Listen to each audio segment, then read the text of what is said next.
آپ سن رہے ہیں کتاب تاریخ ابن خلدون، باب نمبر 9، ملوک حبشہ، سب ہیڈنگ یمن کی حبشی حکومت کا خاتمہ۔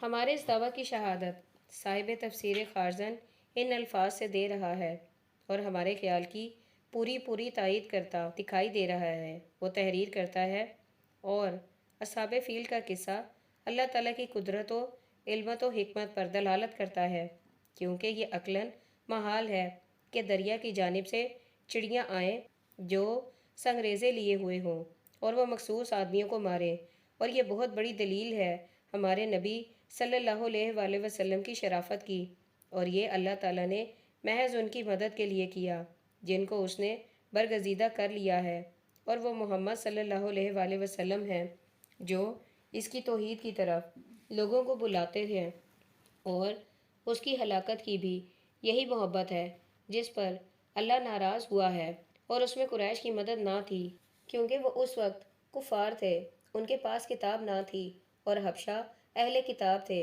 ہر ذی شعور پر یہ امر مخفی نہ رہے گا کہ مقصود اس سے نصرت جناب محمد صلی اللہ علیہ وآلہ وسلم تھی۔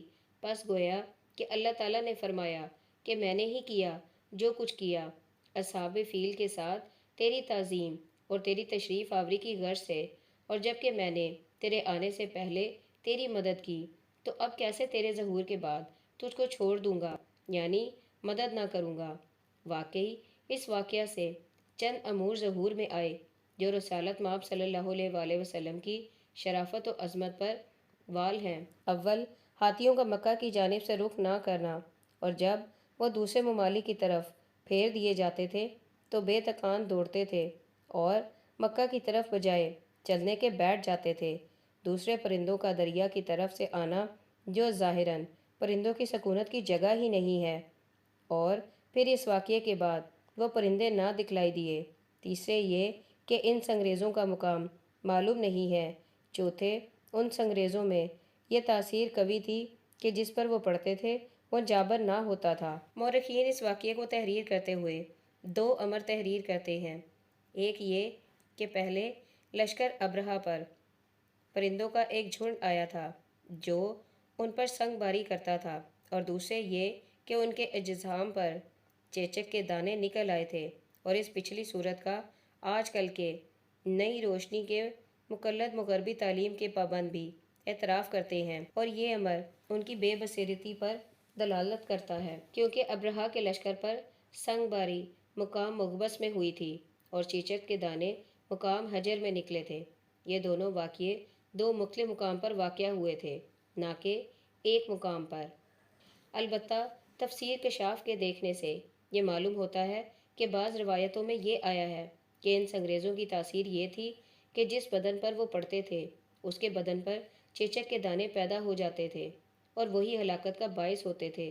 چنانچہ اس روایت کی شہادت میں یہ حدیث پیش کی جاتی ہے۔ اکرمہ سے مروی ہے کہ جس پر وہ سنگ ریزے پڑتے تھے وہ مجدور یعنی چیچک والا ہو جاتا تھا، لیکن اس شہادت سے بھی نئی روشنی والوں کا کام نہ چلا، کیونکہ اس روایت سے یہ ثابت نہیں ہوتا کہ حبشیوں کے بدن پر خود بخود چیچک کے دانے نکل آئے تھے، بلکہ اس سے یہ امر ظاہر ہو رہا ہے کہ ان سنگریزوں کی یہ تاثیر تھی کہ جس پر وہ پڑتے تھے وہ چیچک زدہ ہو جاتا تھا۔ گویا کہ یہ انکار کے رنگ میں ایک اقرار ہے۔ اس کے علاوہ علماء تفسیر و تواریخ نے واقعہ فیل میں اس امر پر اتفاق کر لیا ہے کہ اصحاب فیل پر چڑیوں کے ذریعے سے سنگ باری کی گئی ہے۔ شعراء جاہلیت بھی اپنے اپنے قصائد میں اس کا ذکر کر رہے ہیں جو اس واقعے میں موجود تھے۔ اگر مضمون کی طوالت کا خیال ہم کو مجبور نہ کرتا تو ہم ضرور تمام شعراء کے کلام فرداً فرداً اس موقع پر شہادتاً پیش کرتے، اس وجہ سے کہ یہی عرب کی تاریخ کا اصل ماخذ ہے۔ تاہم باغرض اثبات مدعا اور دشمن کی زبان بندی کے لیے صرف عبد المطلب جد رسول صلی اللہ علیہ وآلہ وسلم کے چند اشعار ذیل میں تحریر کرتے ہیں جو اس واقعے میں موجود تھے۔ میں منقطع تعلق ہو گیا اور تجھ کو کیا ہو گیا کہ تو منقطع نہیں ہوا، اور سر تیرا پیری سے ابلغ ہو گیا، اور ظاہر ہوگا تجھ پر بڑھاپا جوانی کے بعد، پس تو عشق و دوستی سے کیا گمان رکھتا ہے۔ وصل کی راتوں کا ذکر ترک کر دے، کیونکہ تو اس کے ذکر سے دانا ہے، اور ان اشعار کو پڑھ کے جو سچے ہوں اور جس میں اس لشکر کا ذکر ہو جس کو اشرم ابرہہ لے کر آیا تھا، اس کے ذریعے سے خانہ خدا کو گرانا چاہا تھا تاکہ ویران و خراب پڑا رہے۔ بس اللہ نے ان کو گرانے سے روک دیا اور ان کے ہاتھوں کو ایسا تھکا دیا کہ آگے نہ بڑھ سکے۔ چڑیوں کی ایک جماعت سے جو ان کو مار رہی تھی، گویا کہ ان کی چونچ دم الاخفین ہے۔ ہمیں یہ بھی بخوبی یاد ہے کہ ابو طالب نے بھی اپنے اس قصیدہ میں اس کا ذکر کیا ہے جسے انہوں نے بازار اوکاز میں پڑھا تھا، جس وقت کفار مکہ نے جناب رسالت مآب صلی اللہ علیہ وآلہ وسلم کا باہم عہد و پیما کر لیا تھا۔ جس طرح آج کل بعض لوگوں نے اپنی غلط فہمی سے اس واقعے کا صریحی انکار کر دیا ہے، اسی طرح عوام الناس یہ سمجھ رہے ہیں کہ جن پرندوں نے اصحاب فیل پر سنگباری کی تھی وہ یہی ابابیل ہیں، حالانکہ آیا کریمہ میں ابابیل کے معنی گروہ کے ہیں، نہ کہ مخصوص پرندے کے۔ سیف بن ذی یزن یمن کا رہنے والا تھا۔ اسی سرزمین پر اس کے آباء و اجداد حکومت کرتے تھے۔ یہ آفر بن اسلم بن زید بن سعد بن عوف بن عدی بن مالک بن زید کا لڑکا تھا۔ افسوس کہ ایک وہ زمانہ تھا کہ ملوک حمیری کا جن کی نسل سے سیف بن یزن ہے، لوگ روب سے نام تک نہ لے سکتے تھے، اور ایک یہ زمانہ آ گیا تھا کہ ان کی پچھلی نسلیں تخت حکومت پر بیٹھنے کے عوض خاک مذلت پر آسن مارے بیٹھی تھیں۔ عجیب قسم پرسی کی حالت ہے، نہ کوئی یار ہے نہ یاور ہے، انیس ہے تو ذلت و رسوائی ہے، مونس ہے تو بے کس و بے نوائی ہے۔ ابرہہ اور اس کے لشکر کے ہاتھوں یہ خاندان سلطنت برباد ہو گیا، کوئی نام بھی لینے والا باقی نہیں رہا۔ ہاں، سیف بن ذی یزن معلوم نہیں کس وجہ سے اسی سرزمین پر چلتا پھرتا نظر آتا تھا، باوجود یہ کہ تباہ و خراب حال ہو گیا تھا، لیکن اپنے آباء و اجداد کے گرے پڑے کھنڈروں کو چھوڑنا پسند نہیں کرتا۔ اس کے آباء و اجداد اور خاندانی جاہ و جلال کے دیکھنے والے جو دو چار باقی رہ گئے، وہ اس کو عبرت اور افسوس کی نظروں سے دیکھتے تھے۔ اس کی بے کسی اور قسم پرسی دیکھ کر ان کا دل بھر آتا تھا، لیکن حبشیوں کے خوف سے کوئی اس کی ہمدردی نہیں کر سکتا۔ سب ہیڈنگ: سیف ابن ذی یزن کی کسرہ سے امداد طلبی۔ اگر سیف بن ذی یزن اسی مسکنت و مذلت میں رہنا پسند کرتا تو وہ بھی یمن چھوڑ کر کہیں نہ جاتا، لیکن غضب یہ ہوا کہ ابرہہ نے اس کی بی بی ریحانہ کو جبراً گھر میں ڈال لیا۔ اسی وجہ سے سیف ابن ذی یزن یمن سے نکل کر اولاً کیسر روم کے پاس گیا اور پھر یہ ماجرے بیان کر کے مدد طلب کی۔ جب اس نے اتحاد مذہبی کی وجہ سے مدد دینے سے انکار کر دیا تو کسریٰ فارس کی خدمت میں حاضر ہونے کی غرض سے نعمان بن منظر والی حیرہ کے پاس گیا اور اس سے اپنی سرگزشت بیان کی۔ نعمان بن منظر نہایت رحم دل خدا ترس تھا۔ اس نے فوراً اپنی دامن رحمت سے اس کے آنسو پہنچے اور اپنے ساتھ کسریٰ کے دربار میں لے گیا اور حبشیوں کے ظلم کی شکایت اور سیف بن ذی یزن کی ذلت و رسوائی کا حال عرض کر کے امداد کا خواستگار ہوا۔ کسریٰ نے کہا، یمن ہمارے ملک سے بہت دور دراز راستہ پر ہے، اس کے علاوہ عرب کی سرزمین میں بکریوں اور اونٹوں کے سوا اور کیا ہے، ہمیں اس سے کچھ حاصل نہ ہوگا، ہمیں یمن کی تسخیر کی ضرورت نہیں۔ کسریٰ نے یہ کہہ کر سیف بن ذی یزن کو ایک خلعت اور ایک اشرفیوں کا توڑا دیا۔ سب ہیڈنگ: کسریٰ کی یمن پر فوج کشی۔ سیف بن ذی یزن نے دربار سے نکل کر اشرفیوں کے توڑے کو پھینک دیا، لوگوں نے اسے لوٹ لیا۔ کسریٰ کو جب اس کی اطلاع ہوئی تو دوسرے روز سیف بن ذی یزن کو بلا کر اعتراضاً اس کا سبب دریافت کیا۔ اس نے کمال ادب سے عرض کیا، مجھے ان اشرفیوں کی ضرورت نہیں ہے، میرے ملک میں سونے اور چاندی کے پہاڑ ہیں، میں اس غرض سے نہیں آیا تھا، بلکہ میرا مقصد یہ تھا کہ مجھے اپنے حبشیوں کے ظلم سے بچا لیں گے۔ کسریٰ نے یہ سن کر تھوڑی دیر خاموشی اختیار کی، اس کے بعد اعیان دولت سے مشورہ کیا۔ سب نے باتفاق یہ مشورہ کیا کہ جو قیدی قید خانہ میں واجب القتل ہیں وہ اس مہم پر روانہ کیے جائیں، اور اگر وہ مارے گئے تو شاہی حکم یہی تھا، اور اگر وہ کامیاب ہو گئے تو بے محنت و مشقت ایک ملک ممالک محروسہ میں شامل ہو جائے گا۔ کسریٰ نے اس رائے کو پسند کیا، اور وہرز دیلمی، جو ایک شریف النسب امیر کبیر تھا، 800 قیدیوں اور 400 سپاہیوں کے ساتھ یمن کی طرف روانہ کیا۔ سب ہیڈنگ: کسریٰ کی فوج کشی کی دوسری روایت۔ مسعودی اور حشام بن محمد و سہیلی کا یہ خیال ہے کہ سیف بن ذی یزی نے کسریٰ سے امداد کی درخواست کی تھی، اور کسریٰ نے وعدہ کیا تھا، لیکن اس سے پہلے کہ وہ اپنے وعدے کو وفا کرتا، کیسر روم کی لڑائی میں مصروف ہو گیا، یہاں تک کہ سیف بن ذی یزن امداد کے انتظار میں آنکھیں کھولے ہوئے اس جہان سے راہی ملک و عدم ہو گیا۔ جب مادی کرب نے ہاتھ پاؤں نکالے اور جوان ہوا تو اس کی ماں ریحانہ نے ایک روز تمام حالات بتلائے۔ اس وقت مادی کرب اپنی ماں سے رخصت ہو کر فارس روانہ ہوا اور دربار کسریٰ میں حاضر ہو کر اس امداد کا خواستگار ہوا جس کا وعدہ اس کے باپ سے کیا گیا تھا۔ کسریٰ نے اس کو اشرفیاں دیں، اس نے باہر نکل کر پھینک دی جیسا کہ اس کے باپ نے کیا۔ سب ہیڈنگ: بہروز ویلمی اور مسروق بن ابرہہ کی جنگ۔ الغرض: بہروز ویلمی سیف بن ذی یزن کے ساتھ جنگی جہازوں کا بیڑا ہمراہ لیے ہوئے ساحل پر پہنچا، اور مسروق کی بربادی کے دن قریب آ گئے تھے۔ وہ آنے والے دن سے بے خبر قوت و ملک کے نشے میں پڑا ہوا تھا۔ بہروز ویلمی نے سیف سے کہا، تمہاری کیا رائے ہے؟ سیف نے جواب دیا، یہ تلوار ہے، اور میں ہوں، نہ اس کا قبضہ میرے ہاتھ سے چھوٹے گا، اور نہ میں تمہارا ساتھ چھوڑوں گا۔ لڑائی کے میدان میں جو سب سے پہلے لڑنے کے لیے جائے گا وہ میں ہوں گا، میری قوم والے بھی تمہارا ساتھ دیں گے۔ بہروز ویلمی نے کہا، السخت۔ اس کے بعد ایرانی فوجیں دوسرے روز خشکی پر اتریں اور مرتب ہو کر آگے بڑھیں۔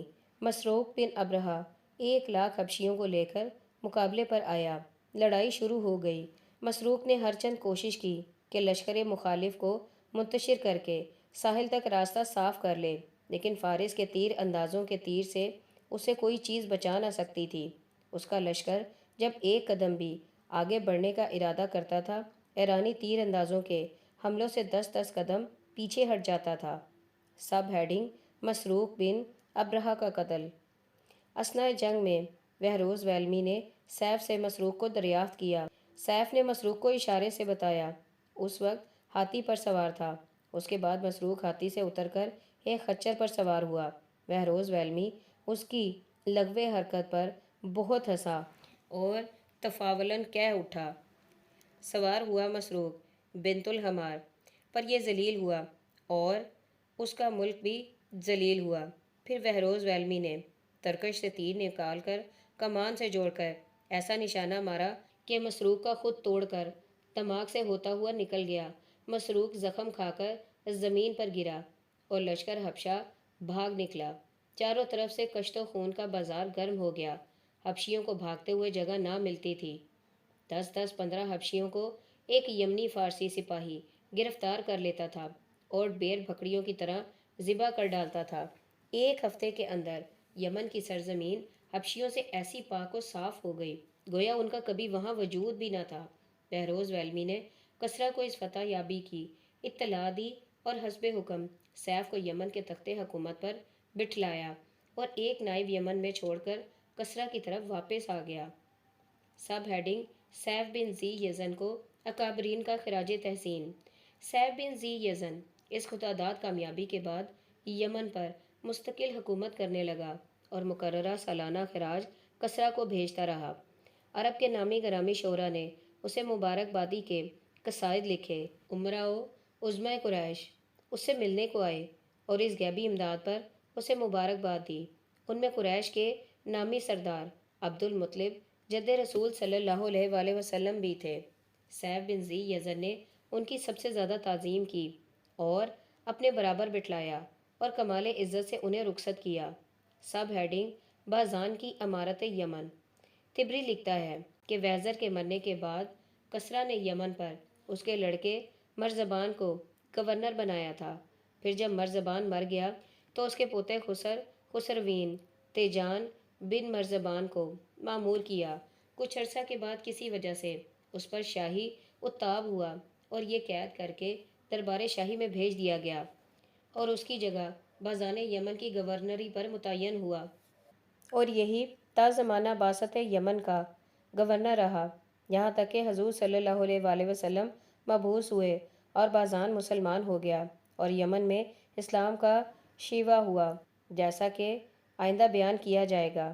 چنانچہ عرب کے طبقہ اولا و ثانیہ کے حالات و اخبار کی تحریر سے فراغت حاصل کر چکے ہیں، لہٰذا ہم شرط کتاب کے مطابق ان معاصرین کے حالات تحریر کریں گے جن کا تعلق ملوک عجم سے ہے، تاکہ تمام عالم کے حالات تحریر میں آ جائیں اور اہل عرب ہر طرح سے اور لوگوں سے ممتاز ہو جائیں۔ وہ لوگ عرب کے طبقہ اولا و ثانیہ کے ہمسر تھے۔ وہ نبط سریانی، اہل بابل، پھر جرامکا، اہل موصل، پھر بنو اسرائیل، فارس اور یونان اور روم تھے۔ ہم ان میں سے ہر ایک کا تذکرہ اختصاراً پیش کریں گے۔ باب نمبر 10 ملوک بابل، موصل و نینوا۔